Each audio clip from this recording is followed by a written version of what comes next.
ज्ञानदूत कार्यक्रम में आप सबका स्वागत है। मैं गजानन शर्मा, सहायक आचार्य लोक प्रशासन, आपसे आज जिस टॉपिक पर चर्चा करूंगा वह है भारत निर्वाचन आयोग, इलेक्शन कमीशन ऑफ इंडिया। इस टॉपिक में हम इलेक्शन कमीशन ऑफ इंडिया की स्थापना, उसकी प्रकृति क्या है, उसके बारे में संवैधानिक प्रावधान क्या है, उसका क्षेत्राधिकार, इलेक्शन कमीशन का संगठन, उसकी संरचना, चुनाव आयोग कार्य कैसे करता है, क्या इसकी कार्य प्रणाली रहती है, कौन कौन सी चुनौतियां हैं चुनाव आयोग के सामने, चुनाव सुधार और कुछ समितियां तथा विशिष्ट तथ्यों के बारे में बात करते हैं। तो आइए सबसे पहले हम भारत निर्वाचन आयोग की प्रकृति के बारे में जानते हैं। भारत निर्वाचन आयोग, जिसको चुनाव आयोग भी कहा जाता है, यह एक संवैधानिक आयोग है। भारत के संविधान के भाग 15 के 6 अनुच्छेद आर्टिकल 324 टू 329, 324 से लेकर 329 तक निर्वाचन तथा निर्वाचन आयोग से जुड़े प्रावधानों का जिक्र है। यह चुनावों के प्रशासन के मामले में एक स्वायत्त निकाय है, एक स्थायी निकाय है तथा इसकी प्रकृति अर्ध न्यायिक प्रकार की होती है। देश में स्वतंत्र तथा निष्पक्ष चुनाव करवाने के उद्देश्य से भारत निर्वाचन आयोग की स्थापना 25 जनवरी 1950 ईस्वी को की गई। वर्तमान में हम इसी दिन को अर्थात 25 जनवरी को नेशनल वोटर्स डे अर्थात NVD के रूप में मनाते हैं। इसकी शुरुआत 2011 से हुई थी। अपनी संरचना में यह आयोग शुरुआत में एक सदस्यीय आयोग बना रहा। 1950 से लेकर 1989 तक यह एक सदस्यीय आयोग था, लेकिन 61वें संविधान संशोधन अधिनियम के लागू होने के बाद इसे 3 सदस्यीय आयोग में परिवर्तित कर दिया गया। यह व्यवस्था कुछ दिन तक चली तथा फिर से इस आयोग को एक सदस्यीय आयोग बना दिया गया। फिर 1993 से वर्तमान तक यह बहुसदस्यीय आयोग है, अर्थात इसमें एक मुख्य निर्वाचन आयुक्त तथा 2 अन्य निर्वाचन आयुक्त कार्य कर रहे हैं। जब भी हम निर्वाचन आयोग की बात करते हैं तो हमारे सामने एक तरफ भारत निर्वाचन आयोग है और दूसरी तरफ राज्यों के लिए राज्य निर्वाचन आयोग है। हमें यहाँ पर यह ध्यान देने की जरूरत है कि भारत निर्वाचन आयोग कौन से चुनाव करवाता है तथा राज्य निर्वाचन आयोग कौन से चुनाव करवाता है। तो जैसा कि भारत नाम से ही स्पष्ट है कि भारत निर्वाचन आयोग का क्षेत्राधिकार संपूर्ण भारत में है, अर्थात ये अखिल भारतीय निकाय है, अखिल भारतीय इसकी प्रकृति होती है। तो ये स्थानीय शासन की जो इकाइयां होती है, उसके अलावा जितने भी चुनाव होते हैं देश में, वो सारे भारत निर्वाचन आयोग के माध्यम से करवाए जाते हैं। जैसे संसद के किसी सदन या सदनों के चुनाव, राज्य विधानमंडलों के चुनाव, द पार्लियामेंट, स्टेट लेजिस्लेचर्स, इनके सारे चुनाव इलेक्शन कमीशन ऑफ इंडिया करवाता है। राष्ट्रपति तथा उपराष्ट्रपति के चुनाव भी इलेक्शन कमीशन ऑफ इंडिया करवाता है। इसके अलावा जो पंचायत तथा नगर पालिकाओं के चुनाव है, अर्थात स्थानीय शासन की इकाइयों के चुनाव है, ये राज्य निर्वाचन आयोग द्वारा करवाए जाते हैं। इसका ECI अर्थात इलेक्शन कमीशन ऑफ इंडिया से कोई संबंध नहीं है। अगर हम एक अंतर और देखें तो election commission of India article 324 के तहत आता है। भारत निर्वाचन आयोग अर्थात इलेक्शन कमीशन ऑफ इंडिया अनुच्छेद 324 के तहत आता है तथा राज्य निर्वाचन आयोग अनुच्छेद 243 के तहत आता है। इसका गठन 73वें संविधान संशोधन अधिनियम के पश्चात किया गया है, अर्थात इसका गठन 1993 के बाद किया गया है, जबकि इसका गठन 1950 से ही हो चुका था।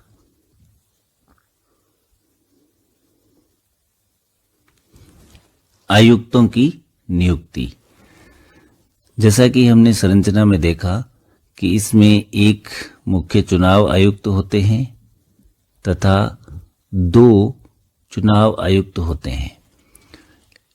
जो मुख्य चुनाव आयुक्त होते हैं वो इस आयोग के चेयरमैन अर्थात अध्यक्ष के रूप में कार्य करते हैं तथा अन्य जो 2 आयुक्त होते हैं वे इसके सदस्य होते हैं। मुख्य निर्वाचन आयुक्त तथा अन्य 2 निर्वाचन आयुक्तों की नियुक्ति राष्ट्रपति महोदय द्वारा की जाती है, लेकिन ये राष्ट्रपति के प्रसाद पर्यंत कार्य नहीं करते। इनका जो कार्यकाल है वो स्वतंत्र प्रकृति का रखा गया है, इसीलिए ये राष्ट्रपति के प्रसाद पर्यंत कार्य नहीं करते।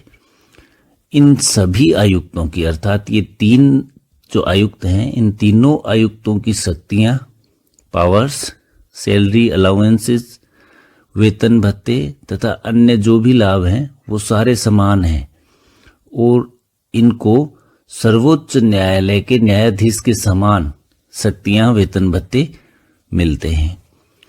किसी भी विवादास्पद मुद्दे पर या किसी भी मुद्दे पर विवाद होने पर कोई मतभेद अगर हो जाए तो उस समय जो डिसीजंस लिए जाते हैं वो डिसीजन बहुमत से यानी मेजॉरिटी से लिए जाते हैं।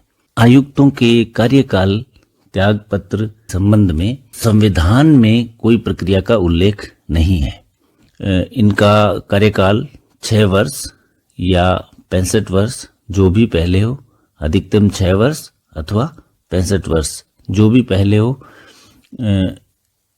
ये त्यागपत्र भी दे सकते हैं तथा इनको हटाया भी जा सकता है। हटाने की जो प्रक्रिया है उसका उल्लेख संविधान के अनुच्छेद 324(5) के तहत किया गया है। निर्वाचन आयुक्तों को हटाने की प्रक्रिया इस प्रकार है। मुख्य निर्वाचन आयुक्त को उसी रीति से हटाया जा सकता है जिस प्रकार से सुप्रीम कोर्ट के न्यायाधीश को हटाया जाता है, अर्थात मिसबिहेवियर तथा इनकैपेसिटी के आधार पर इनको हटाया जा सकता है। अन्य जो निर्वाचन आयुक्त है उनको राष्ट्रपति हटा सकते हैं, लेकिन मुख्य निर्वाचन आयुक्त की सहमति के आधार पर, अन्यथा नहीं हटा सकते। इसके अलावा आयोग अर्थात election commission of India civil सेवाओं से भी डिप्टी इलेक्शन कमिश्नर की नियुक्ति कर सकते हैं, जिनको कि एक निश्चित कार्यकाल के लिए नियुक्त किया जाता है। भारत में चुनावों का प्रशासन कौन कौन से अनुच्छेद के तहत किया जाता है, इन सब के बारे में जानने के लिए सबसे पहले देखते हैं आर्टिकल 324 अनुच्छेद 324। इसमें निर्वाचन आयोग को सभी प्रकार के चुनाव अर्थात संसद के चुनाव, राज्य विधानमंडल के चुनाव, राष्ट्रपति के चुनाव तथा उपराष्ट्रपति के चुनाव की समस्त जो सुपरिंटेंडेंस, डायरेक्शन एंड कंट्रोल की जो शक्तियां हैं, अधीक्षण, निर्देशन तथा नियंत्रण की शक्तियां दी गई है तथा इन सब चुनावों से रिलेटेड निर्वाचक नामावली की जो तैयारी है उसको तैयार करवाना है, अर्थात मतदाता सूची को तैयार करवाने की जिम्मेदारी भी निर्वाचन आयोग में निहित है। अनुच्छेद 325 में ये कहा गया है कि बिना किसी भेदभाव के अर्थात धर्म, मूल वंश, जाति, लिंग आधार पे किसी भी प्रकार का भेदभाव नहीं किया जाएगा और सबको निर्वाचक नामावली में सम्मिलित किया जाएगा। सबको बराबरी का दर्जा दिया गया है। अनुच्छेद 326 बात करता है वयस्क मताधिकार की कि लोकसभा तथा राज्य विधानसभाओं के निर्वाचन में वयस्क मताधिकार होगा, अर्थात भारत का नागरिक जो 18 वर्ष से ऊपर हो उसको राइट टू वोट होगा। आर्टिकल 326। आर्टिकल 327 में जो विधानमंडल निर्वाचन है उसमें संसद की शक्ति के बारे में बात की गई है और ये संसद की शक्ति निर्वाचक नामावली अर्थात इलेक्टोरल रोल्स तथा परिसीमन के संबंध में होगी। आर्टिकल 328 अनुच्छेद 328 में ये कहा गया है कि किसी राज्य के विधानमंडल के जो निर्वाचन होते हैं उसमें उस राज्य विधानमंडल की शक्ति क्या होगी, निर्वाचक नामावली जैसे विषयों के ऊपर। और अनुच्छेद 329 में ये कहा गया है कि निर्वाचन के जितने भी मामले हैं उन मामलों में न्यायालयों के हस्तक्षेप का वर्जन किया गया है, अर्थात न्यायालयों का हस्तक्षेप नहीं होगा। भारत में चुनाव प्रशासन। भारत दुनिया का सबसे बड़ा लोकतंत्र है और भारत में चुनाव की जो प्रक्रिया है वो विश्व की सबसे बड़ी प्रशासनिक प्रक्रियाओं में से एक है। तो भारत निर्वाचन आयोग को जितने भी कर्मचारी चाहिए उनको राष्ट्रपति महोदय उपलब्ध कराएंगे, वो चाहे जितनी भी संख्या में हों। तो भारत निर्वाचन आयोग अर्थात चीफ इलेक्शन कमिश्नर या रीजनल कमिश्नर, इलेक्शन कमिश्नर जितने कर्मचारी चाहें वो मांग सकते हैं। ऐसे ही राज्यों में जो स्ट्रक्चर है उसमें जो शीर्ष अधिकारी होता है वो मुख्य निर्वाचन अधिकारी, और उसके पश्चात डीईओ जिला निर्वाचन अधिकारी, और फिर ईआरओ निर्वाचक पंजीकरण अधिकारी, एईआरओ, बीएलओ सुपरवाइजर तथा बीएलओ।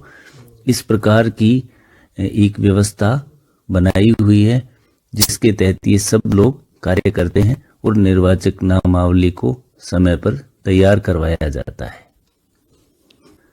सचिवालय संरचना।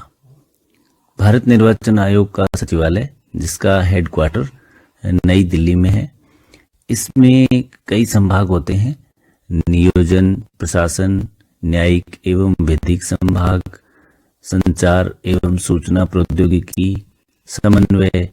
ऐसे विभागों में जो निर्वाचन आयुक्तों की नियुक्ति की जाती है उनमें वरिष्ठ निर्वाचन आयुक्त, उप निर्वाचन आयुक्त तथा विशेषाधिकारी होते हैं। तो यह आयोग को सचिवालय सहायता देने के लिए होता है। आयोग के कार्य एवं शक्तियां। आयोग के कार्यों को मूल रूप से हम 3 भागों में बांट सकते हैं। पहले प्रशासनिक जो कार्य हैं उसमें चुनावों का समस्त प्रशासन सम्मिलित है। यह आर्टिकल 324 में वर्णित है। आयोग द्वारा सलाह देने का कार्य भी किया जाता है। संसद के सदस्यों की अयोग्यता का अगर मुद्दा हो तो राष्ट्रपति महोदय को परामर्श देने का कार्य भारत निर्वाचन आयोग का होता है।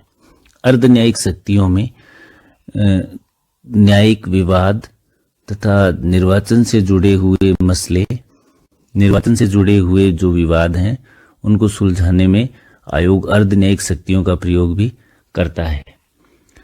आयोग को सिविल न्यायालय की भांति ही शक्तियां प्राप्त है। ये पूरे भारत देश में कहीं भी किसी को भी बुला सकता है तथा ऐसे जो मामले होते हैं निर्वाचन संबंधी उन मामलों में यह निर्णय भी सुना सकता है। शक्तियां। चुनाव कार्यक्रम की घोषणा, चुनाव तिथियों की घोषणा, आचार संहिता का निर्धारण, आचार संहिता राजनीतिक दलों के लिए, आचार संहिता प्रत्याशियों के लिए, आचार संहिता सत्तारूढ़ दल के लिए, ताकि कोई भी जो सत्तारूढ़ दल है वो सरकारी मशीनरी का दुरुपयोग नहीं कर सके। चुनाव कार्यक्रम, निर्वाचन क्षेत्रों का निर्धारण करना, निर्वाचक नामावली को तैयार करवाना, इलेक्टर फोटो आइडेंटिटी कार्ड तैयार करवाना अर्थात वोटर आईडी कार्ड, राजनीतिक दलों को मान्यता देना तथा चुनाव चिन्ह का आवंटन करना, और ये जो स्वतंत्र निष्पक्ष चुनाव करवाया जा रहा है उसको पूरी तरीके से सुपरवाइज करवाना। अब बात करते हैं कि आयोग का क्या महत्व है। What is the importance of Election Commission of India? Bharat निर्वाचन आयोग का महत्व है। राजनीतिक दलों में अनुशासन स्थापना का कार्य किया जाता है। संवैधानिक मूल्य हैं उनका संरक्षण आयोग द्वारा निश्चित किया जाता है। चुनावों का सफल संचालन 1952 से लेके 2022 तक 17 आम चुनावों का सफल संचालन किया है आयोग ने, और लोगों का जो विश्वास है, भरोसा है, वो अभी तक निर्वाचन व्यवस्था में बनाए रखा है। सभी मतदाताओं की भागीदारी सुनिश्चित की है। पारदर्शिता, निष्पक्षता तथा विश्वास के उच्च मानकों का प्रतीक है निर्वाचन आयोग। अंतर्राष्ट्रीय स्तर पर भारत के निर्वाचन आयोग की एक अलग ही शाख है, तो ये क्षमता निर्माण तथा अंतर्राष्ट्रीय सहयोग के क्षेत्र में भी कार्यरत है। आयोग के समक्ष चुनौतियां। चुनाव आयोग के समक्ष कुछ चुनौतियां हैं, जैसे आयोग की भूमिका में बदलाव आया है। 1990 से पहले स्थिर सरकारों का दौर था, तो चुनावों की संख्या थोड़ी कम हुआ करती थी, लेकिन उसके पश्चात 1990 के बाद गठबंधन की राजनीति और उसके बाद जल्दी जल्दी चुनाव होने लगे, तो चुनावों की संख्या बढ़ी। संख्या बढ़ने से आयोग को भी बिजी रहना पड़ा। चुनावों की संख्या बढ़ने से आयोग का कार्य भी बढ़ गया। कुछ अन्य समस्याएं हैं, जैसे राजनीतिक दलों में आंतरिक लोकतंत्र की समस्या है, चुनाव में हिंसा होती है तथा राजनीति का अपराधीकरण हो जाता है। तब आयोग के सामने ऐसी कई चुनौतियां आती है। राजनीतिक दलों को जो फंड मिलता है उस पर नियंत्रण में समस्याएं आती है। राजनीतिक दलों का वित्तीय नियमन नहीं हो पाता है। आदर्श आचार संहिता का पालन करवाने में भी आयोग को मशक्कत करनी पड़ती है। चुनावों में धन के व्यय की सीमा पर नियंत्रण रखने में चुनौतियां सामने आती है। एक देश एक चुनाव की अवधारणा अगर लागू की जाएगी तो उसमें भी आयोग को बहुत ज़्यादा चुनौतियों का सामना करना पड़ेगा। निष्पक्षता पर सवाल उठाए जाते हैं तथा कार्यपालिका के दबाव का आरोप लगता है आयोग पर, जो कि आयोग के शाख के समक्ष एक गंभीर चुनौती है। आयोग के पास पर्याप्त शक्तियां नहीं हैं, यह भी एक बहुत बड़ी चुनौती है। चुनाव सुधार और समितियों के बारे में कुछ समितियां हैं। तारकुंडे समिति, जिसने मतदान की जो आयु है उसको 18 करने में सिफारिश की थी। तारकुंडे समिति ने मतदान आयु 18 वर्ष करने की रिकमेंडेशन दी थी। दिनेश गोस्वामी समिति ने बूथ कैप्चरिंग तथा फर्जी वोटिंग से रिलेटेड कुछ अपनी रिकमेंडेशन दी थी। वोहरा समिति, इंद्रजीत गुप्ता समिति, जिसने चुनावों में स्टेट फंडिंग को रिकमेंड किया था। समय समय पर विधि आयोग, संविधान समीक्षा आयोग और चुनाव आयोग खुद स्वयं चुनाव आयोग, द्वितीय प्रशासनिक सुधार आयोग ने चुनाव सुधारों के बारे में रिकमेंडेशन दी है। विशिष्ट तथ्य, कुछ चुनाव आयोग के बारे में कुछ विशिष्ट तथ्य हैं। मुख्य निर्वाचन आयुक्त परिसीमन आयोग का पदेन सदस्य होता है। राजनीतिक दलों का पंजीकरण, रजिस्ट्रेशन ऑफ पॉलिटिकल पार्टीज, ये जन प्रतिनिधित्व अधिनियम 1951 के अनुसार होता है। आदर्श आचार संहिता चुनाव हेतु भी होती है, दलों के लिए भी होती है और सत्तारूढ़ दल के लिए भी होती है। प्रथम चीफ इलेक्शन कमिश्नर थे, भारत के प्रथम मुख्य निर्वाचन आयुक्त सुकुमार सेन थे। प्रथम महिला मुख्य निर्वाचन आयुक्त वीएस रमा देवी थी। पहली बार आयुक्त कब बनाए गए थे? 1989 में, अर्थात 1950 से लेकर 1989 तक आयोग एक सदस्यीय ही था। पहली बार आयुक्त बनाए गए थे 1989 में। सर्वाधिक कार्यकाल मुख्य निर्वाचन आयुक्तों में के सुंदरम का रहा है, जो कि भारत के दूसरे मुख्य निर्वाचन आयुक्त थे। न्यूनतम कार्यकाल जो मुख्य निर्वाचन आयुक्त में वीएस रमा देवी, जो भारत की प्रथम महिला मुख्य निर्वाचन आयुक्त भी थी, उनका रहा है। वर्तमान सीईसी श्री सुशील चंद्र हैं। एप्लीकेशंस हैं जो बहुत ही इम्पोर्टेंट हैं चुनाव आयोग के बारे में। Voter helpline app, C vigil और कुछ अन्य तथ्य हैं जिनके बारे में कभी परीक्षा में पूछ लिया जाता है। कुछ अन्य एब्रीविएशन हैं जो वेरी इंपॉर्टेंट है, परीक्षा में कई बार इनमें से प्रश्न आते हैं। वो निम्नानुसार है। ईवीएम, इलेक्ट्रॉनिक वोटिंग मशीन कहा जाता है इसको। VVPAT, voter verifiable paper audit trail, VVPAT का फुल नेम है। SVEEP, systematic voters education and electoral participation, systematic voters education and electoral participation, NVSP, national voters service portal, EPIC, EPIC, elector photo identity card, and ELC, electoral literacy club. तो ये कुछ विशिष्ट तथ्य एवं महत्वपूर्ण abbreviations हैं जिनको भी परीक्षा में संक्षिप्त उत्तर वाले प्रश्नों के रूप में पूछा जा सकता है। Thank you.